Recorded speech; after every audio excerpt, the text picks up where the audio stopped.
So we can say that uh, regionalization is new globalization. How to balance the various multilateral organizations? India is much experienced and a mature player, and we are playing our cards well. Uh, in international politics, things are very uncertain, things change very fast. Their initiative of BRI and their excessive dominance in the economic cooperation roadmap strategy as well. I think that it is always better to be inside the tent rather than outside the tent, because you get aware what is happening. So when we say SCO, the reason is lack of positive vibe from SCO is because not much on ground. Dear students, welcome to Institute for Humanities. My name is Shubhanshu Jaiswal, and today we are going to start a new series, very important and interesting. It is on multilateral organizations. See, multilateral organizations or international organizations are time and again asked in the various exams, be it your CUET UG, CUET PG, UPSC exam, UGC NET, and so on. So, it is very important to understand and prepare these topics comprehensively. So, in this series, we will take international organizations one by one, and today we are starting with SU, the Shanghai Cooperation Organization. Fine. So let us see what all is there in SCO. Before that, you can see that it has already been asked in the UPSC exam, in the prelims, as in the objective question. They asked that India is the member of which of the above, and in the subjective form also you can expect the question like here, critically examine the aims and objectives and what is the importance of SCO for India. So this clearly shows that the topic is important, and because it is in the news, okay, India recently hosted the summit of SCO. So it becomes all the way more important this year, especially for the ones who are appearing, who are writing the mains 2023. Fine. So let us start understanding what is SCO. But before that, it is important to know the geography of this region. In this Central Asia, Russia and China, SCO region is basically this region, SCO region. It is covering your Central Asia, Russia, China, India, Pakistan, Iran, etc. Now, why this region is so important, you have to understand it. This region only sums up for 40% of global human population. Fine. Not just in terms of population, rather in the economical sense as well. It comprises of 24% of world GDP. Okay. In terms of energy as well, there is 20% of your oil in this region, and 44% of natural gas is again lying in this region. Hence, it's very important to maintain peace and stability in the region.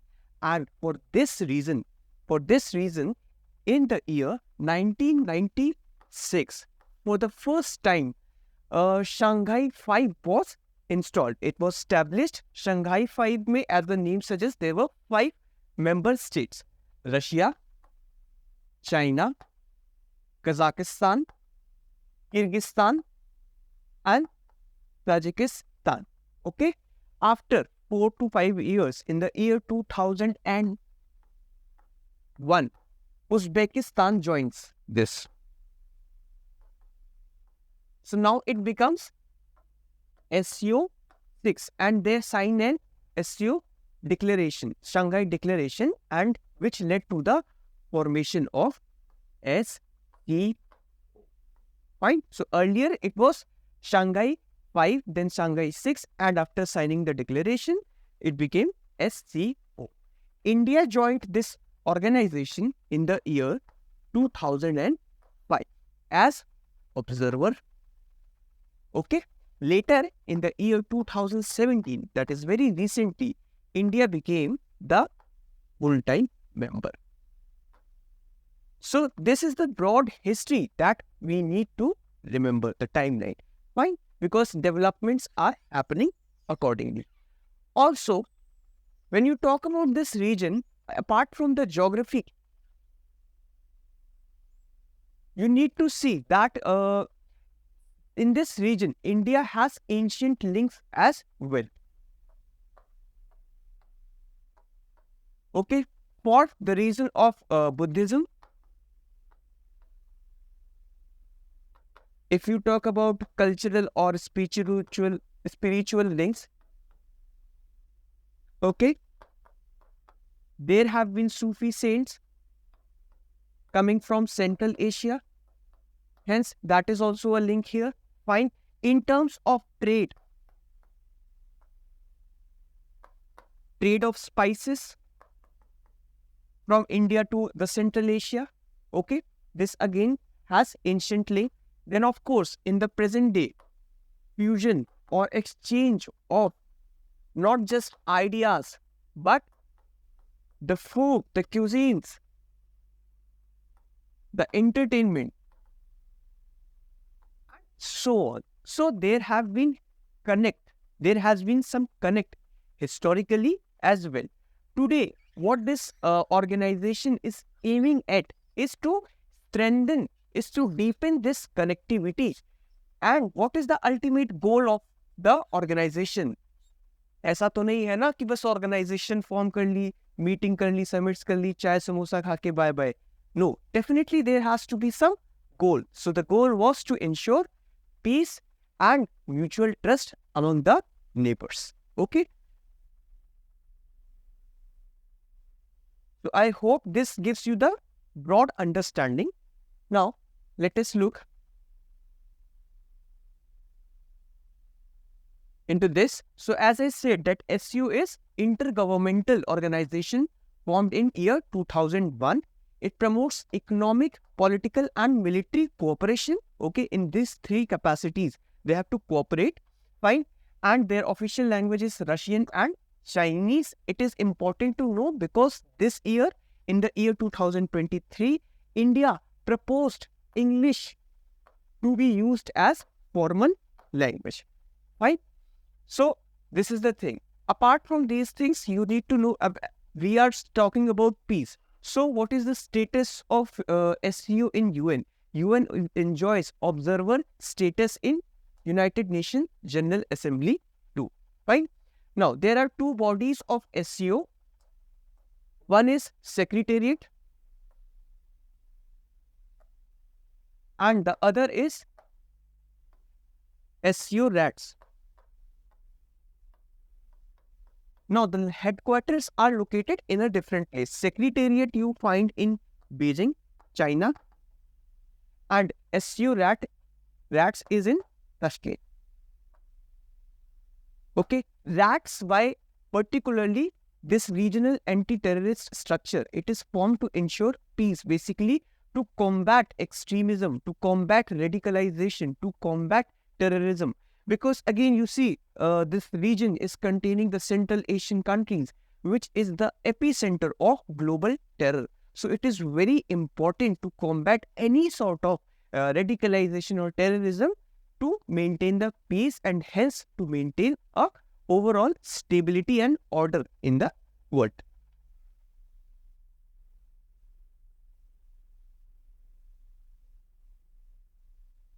Fine. Now, talking about the members, apart from India, we need to know who all are participating. So there are 9 member states, 3 observer states, and 14 dialogue partners. We can learn this or understand this from map.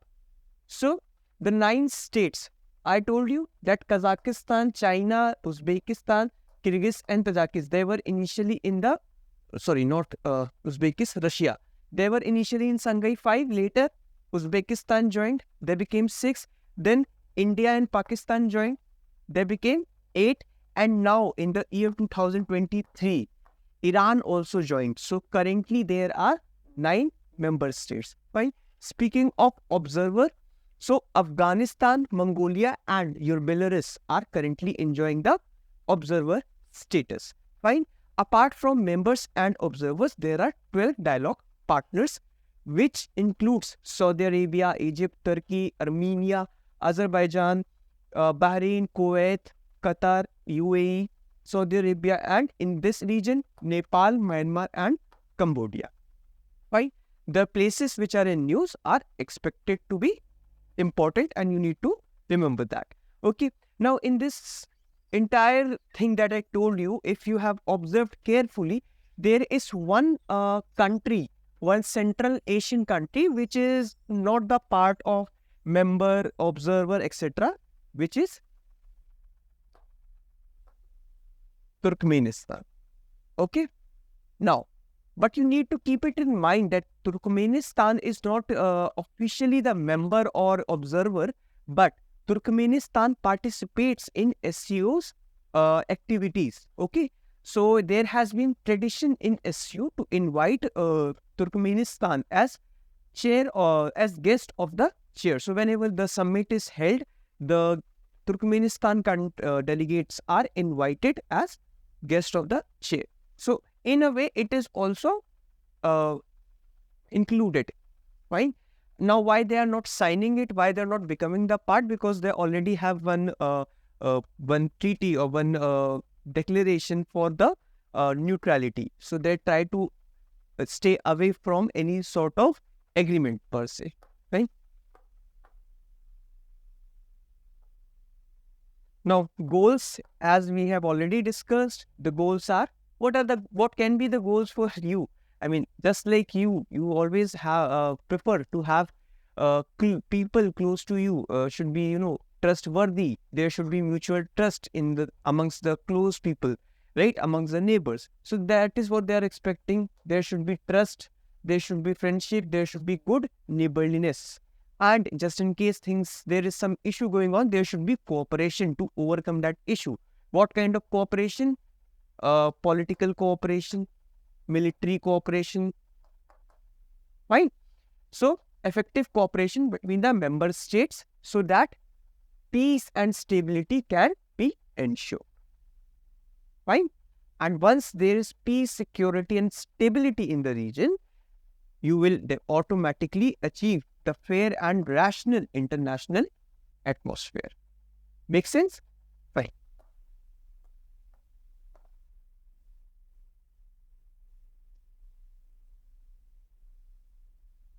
Now, this is one of the statements. Time and again, our Prime Minister has given a few statements. In this, he is saying we have extensive cooperation with SCO nations. We want to deepen the focus on connectivity. So, connectivity has been addressed time and again. Now, this was so far about SCO. Now, talking about India and SCO, we need to know that India already has civilizational and cultural or spiritual past relations, historic relations. Fine. India joined the SCO as observer in the year 2005. Later in the year 2017, India became a full member. And in the year 2022, India became the chair. India accepted the chairmanship. And ever since this phase had started, 2017, after becoming the full members, there have been many events, many sort of engagements in SCO. Okay, so clearly India is making efforts as far as this multilateral organization is concerned. Fine. Just to give you the context of the words I said, that links perfectly defines, right?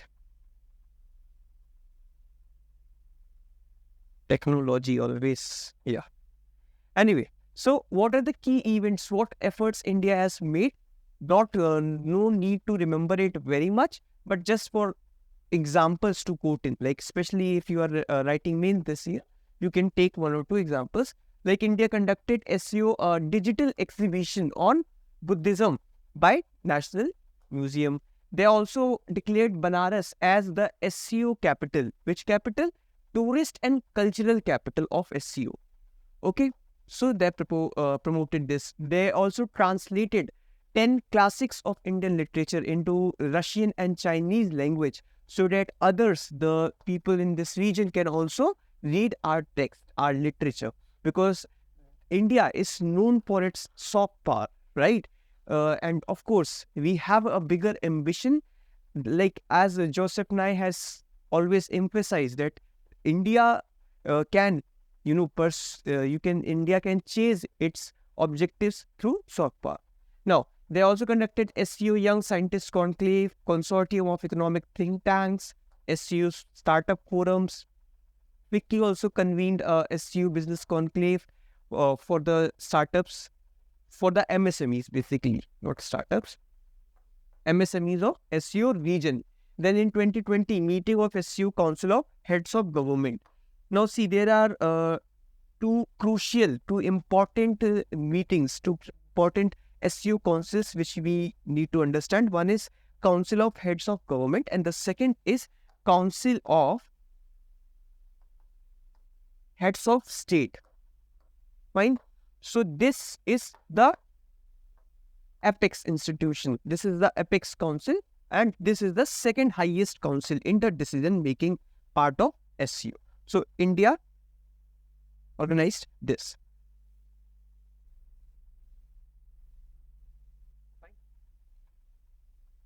As I said, time and again, Modi ji has given statements. SCO की प्रगति विश्व के विशाल जनमानस तथा भूभाग की उन्नति है. Now, why is SCO so important for India? For the obvious reasons we have discussed, that India wants to keep its balance. Fine? Because if anything happening in this region in some or other way will affect us and our national interest, so we prefer to engage them and to keep them to maintain the peace in this region.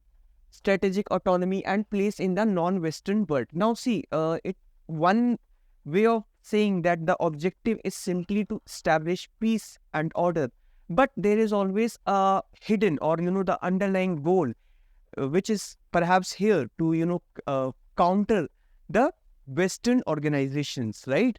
To counter the Western hegemony. Fine.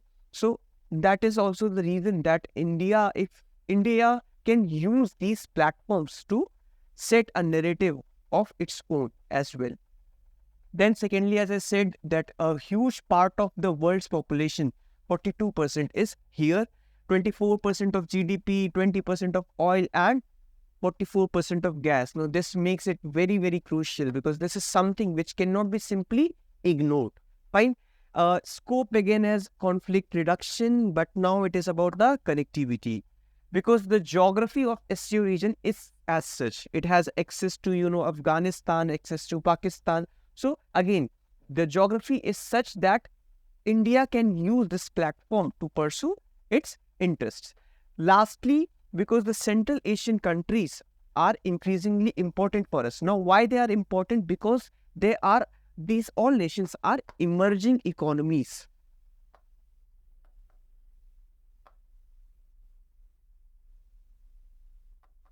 And they are the huge market. They have the huge potential of market for both import and export, and as we discussed here, the resources. Right?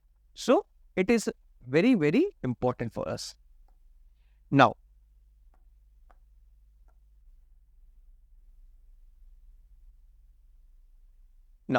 this is why SCO becomes important for this year, because India recently hosted this summit, SCO Summit 2022, the annual summit. This was actually the 23rd summit of SCO, and India, as you can see, hosted it in a virtual manner. Okay, it was not the leaders didn't meet in person. It was conducted virtually. Okay, all the member states and the observers and the dialogue partners even, and in fact the Turkmenistan, they all participated, and we'll talk about the outcomes. So India hosted, it was the first time actually that India hosted it, because we discussed that we became the part of organization only in 2017. So now it is the first time that we are hosting the SCO summit. Okay. Now all members were invited. Turkmenistan was invited as guest of the chair as per the SCO tradition. Now what was the theme? Theme was towards a secure SCO. This was again given by our Prime Minister only in the SCO meet of 2018 in where yes. Okay. So here this acronym secure SCO, you can again use it in the subjective, answers in your means, particularly S standard for where S stood for security, E stood for economic, C stands for connectivity, U stands for unity, R for respect, and E was environment. Now, what does these aspects indicate? Basically, they are the lines, they are the pointers on which the our country is working with SCO. Okay. In fact, in this summit as well, they were time and again highlighted. Okay.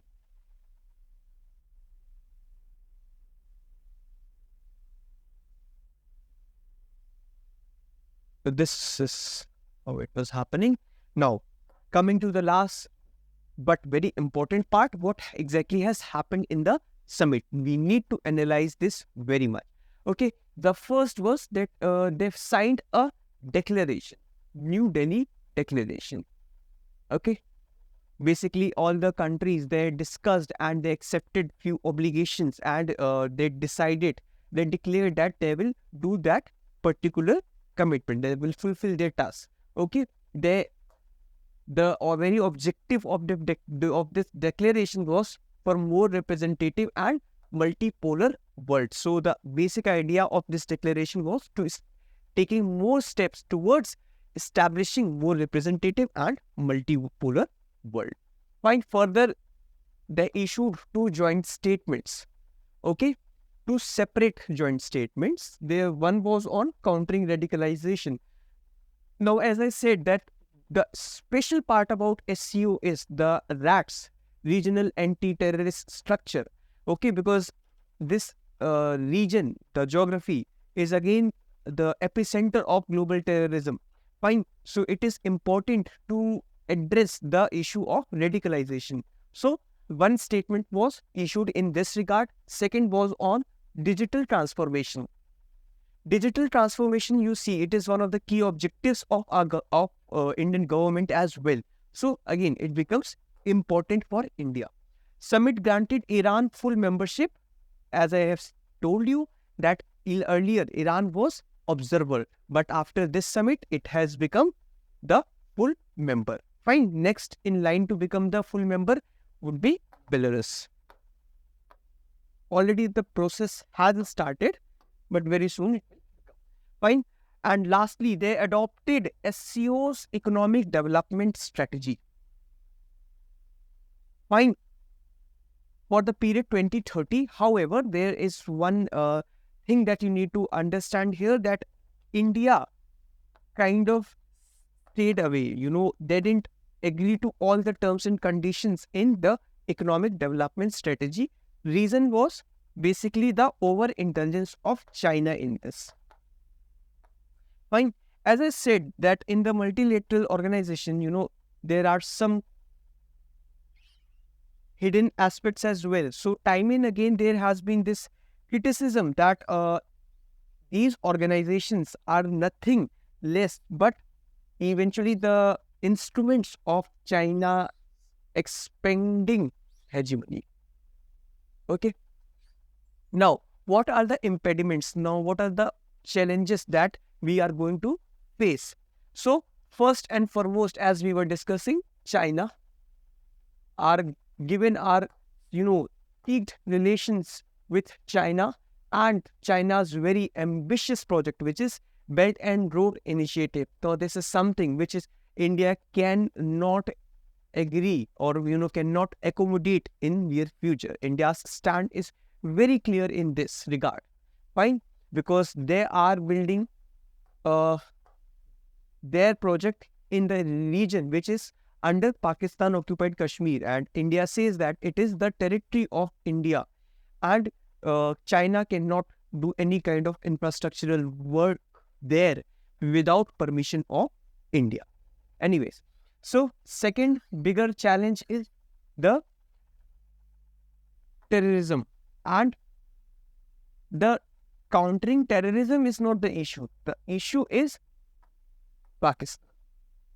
In fact, PM Modi in the summit only, he made a comment. He clearly, in fact, said it that few nations have double standards when it comes to combating terrorism.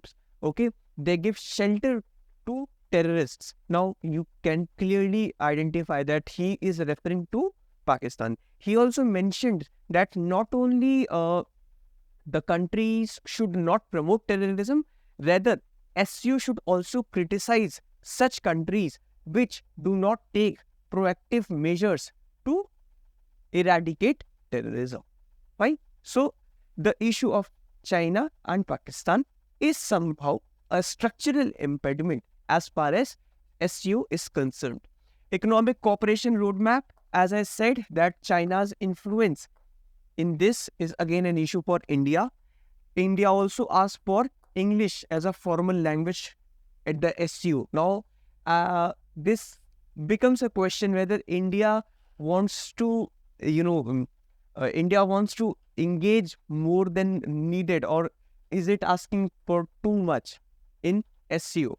The timing of SCO summit, because the time when it happened just after the summit, Prime Minister Modi has multiple visits in other nations as well, particularly in West. So it again raises the eyebrows of few people that what does India want eventually, right? But we can also say that it's a demand of India's diplomacy, right? Lastly, but not the single session virtual meeting. So many claim it as a missed opportunity because since India was the chair and it hosted this summit for the first time, perhaps India could do more. Perhaps India could, use the platform to its own benefit. Anyways, these have been the criticisms or, the impediments or challenges here.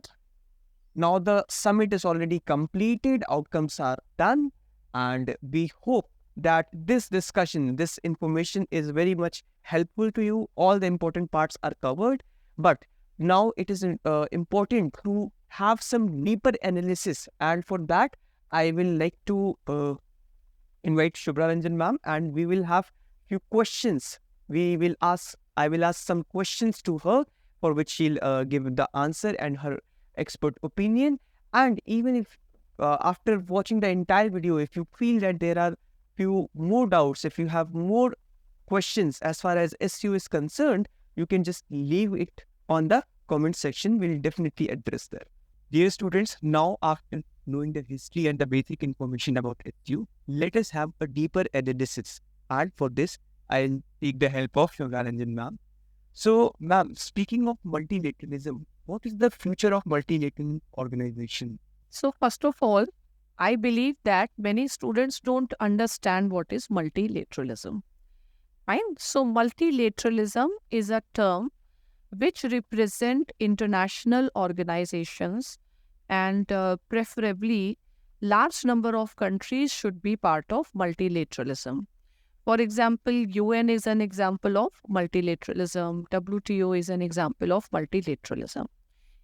Now, multilateralism and its growth.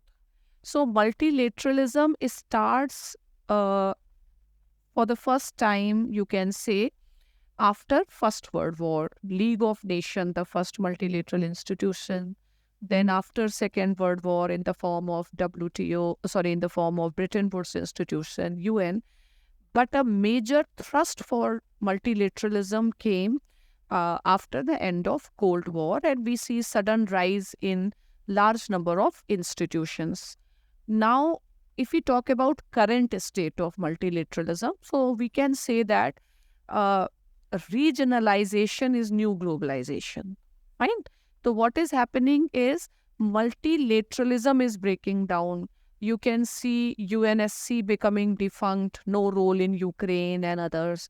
Same is happening with WTO. So multilateralism is taking the form of plurilateralism.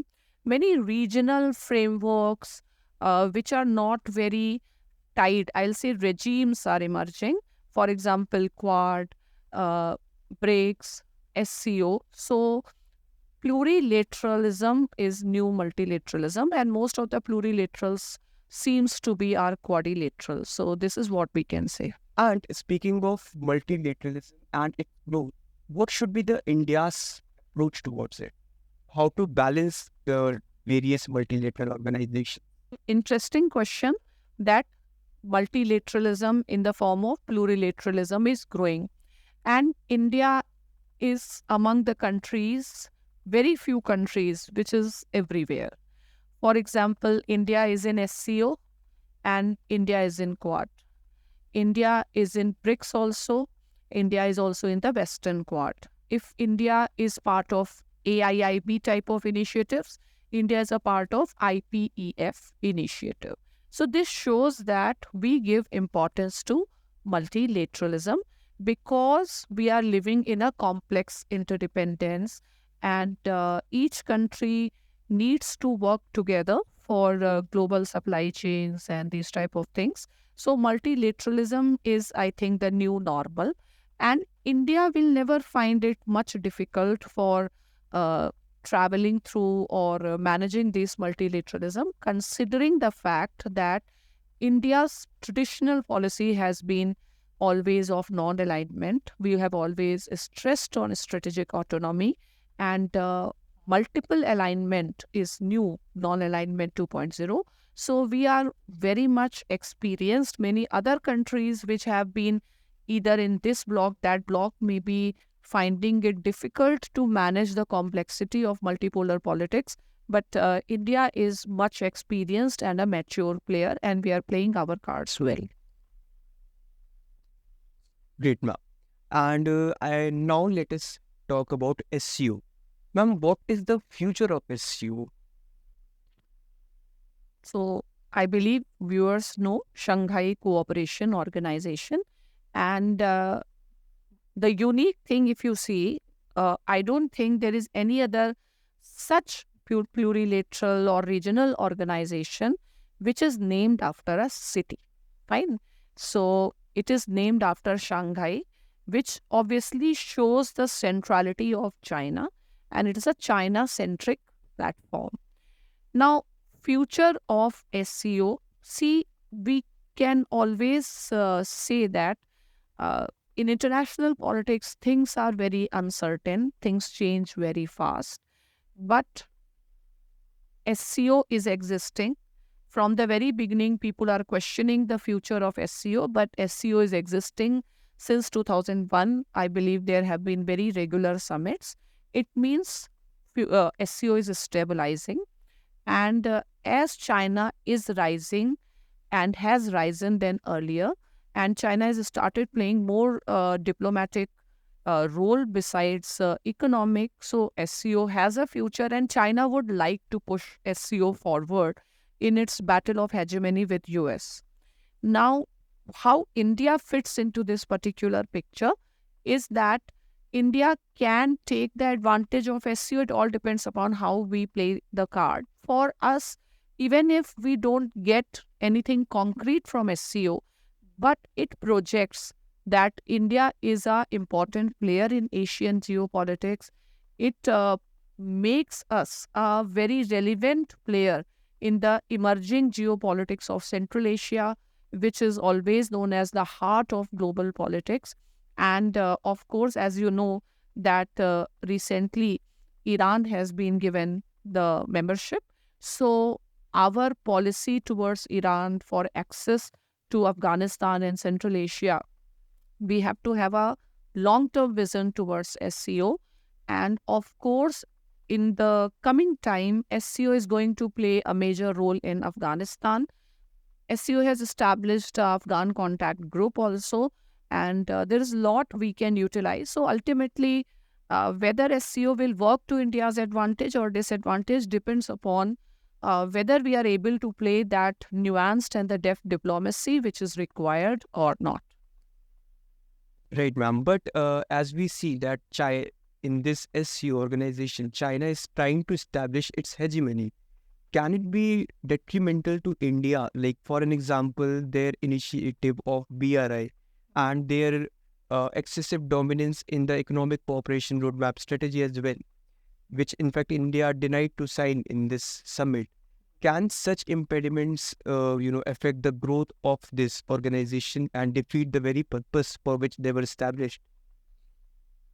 I think whenever you look at these charters, you will find that they are established for some development purposes, but the underlying cause is always a hegemony, because we should not ignore that in international politics, where it is in the state of anarchy, nations want hegemony or balance. That's a natural choice. So, uh, any initiative, even if I say that when India has established non-aligned movement, India wanted to assert its hegemony based on our soft power. So it's fine. China will establish it for its hegemony, but now India should not see that we should not be a part of it, because that is a platform of Chinese hegemony or Quad for US hegemony. We have to see what best use we can have for this platform. So every country will have its own approach towards it. And I think that it is always better to be inside the tent rather than outside the tent, because you get aware what is happening. And SCO is in a very critical geography, that is in Central Asia, adjacent to Pakistan, Afghanistan, Iran. So we cannot afford to miss any process which is happening in this particular region. So it's not that we have to just keep a watch on what we are getting out of the platform. But if we are there in the platform, we are inside the platform, that is also very important. Gauge is right. There, we remain relevant. That is it. So, as we know that recently India hosted the SCO summit, that too as a chair. So, do you think that this recent summit, the way it was conducted, basically the virtual meet and cancelling the in-person meet, was it a missed opportunity? Would India do better in that regard? So, yes, as we know that this is the first time India has been the cheering this, because we joined in 2017 as a full-fledged member, and it was a big event.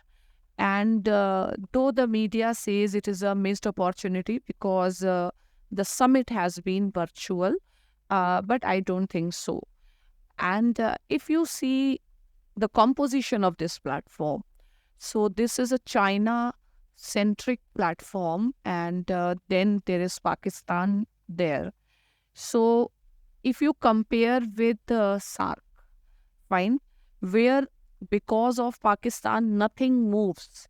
But if we see SCO, despite so much of, I think we are at the extreme level of acrimony between India and China, but SCO is successful in having a New Delhi declaration. There have been commitments towards certain goals and objectives. So it's up to us how we want to look at the things. We can look at the things as glass half filled or half full. As far as SCO is concerned, I think our expectations and aspirations are always low. So whatever we get more than that is a bonus point, a cherry point, I say. If there is a New Delhi declaration, it means that yes, SCO, we have achieved something that we can say.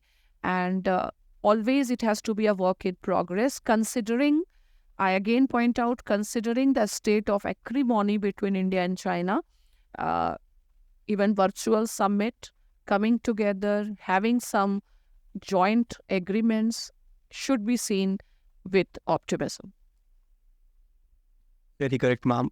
Talking about the outcomes of summit, one of the major outcome was the Iran's incorporation as full member. Ma'am, what implications and what impacts will it have on India? How will our relation? I think that is the bonus point for us, because Iran is very vital for India's interests in Central Asia, Afghanistan, and of course in West Asia. And because India and Iran have been the next door neighbors, but because of partition, the Pakistan has come into the picture, and Pakistan has always been extremely against India's integration with the wider Middle East and Central Asia. Now, the focus of SCO is on connectivity, and we have one more reason to advance the case for building the connectivity. And I believe that China can also not say no. So, I am looking towards Iran's integration, and this has happened in SCO summit in India. So, obviously, I am very hopeful that we should be seeing it as a step forward. Definitely, ma'am. Ma'am, speaking of challenges and prospects that we are going to see in SEO, what was the biggest impediment till now? Was it like China's BRI or Pakistan's, double standards as quoted by Prime Minister regarding terrorism? So, when we say SEO, the reason is lack of positive vibe from SEO is because not much on ground. Uh, in terms of achievements of SEO, they are very handful, like structure of RATs is there, and some agreement for cooperation on water, energy security, some cultural exchanges, but nothing very, very strategic, nothing very, very meaningful. But still, we can say that uh, we should also be very realistic in our expectations from the platform of SEO.